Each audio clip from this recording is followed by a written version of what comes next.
Well, Mother Nature left us with some icy conditions, and now possibly 2 winter storms are expected to hit next week.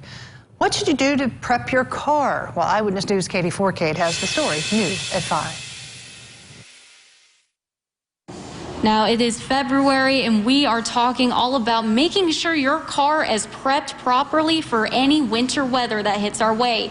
We've got John here with Midas. So tell us a little bit about, what is the first thing we need to keep in mind when it comes to making sure our car is properly prepped for winter weather? First things first, when it comes to, especially like we've been dealing with a lot of ice and moisture here on the roads lately, you want to make sure that your tires are in good shape.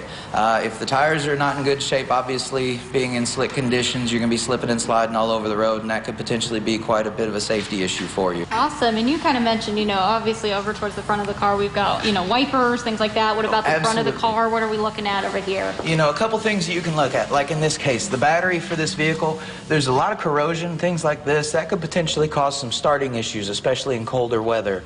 So stuff like this would need to get cleaned up, taken care of. Luckily, you can see the battery is not too terribly old. That's one thing you can always check, is see how the age of the vehicle. Usually anything over 3 to 4 years old, a lot of times at that point with this cold weather, they'll start to struggle a little bit with cranking. Awesome. And as far as inside the car, I know we talked a little bit about, being prepared and stuff with a kit. Absolutely. Kind of tell us, what people should have in their car ready to go. Well, again, a couple simple tools like this tire pressure checker, as well as the tread depth gauge here. These are really important for simple things, like checking your tires on a regular basis. Above and beyond all that, one of the major things I would suggest as far as this winter weather is concerned, especially if you're worried about breakdown, keep a blanket with you. Awesome. All right. Well, there we have it. We've got some really good tips and tricks for making sure your car is prepared and safe to go this winter. Reporting in Evansville, Katie Forcade, Eyewitness News.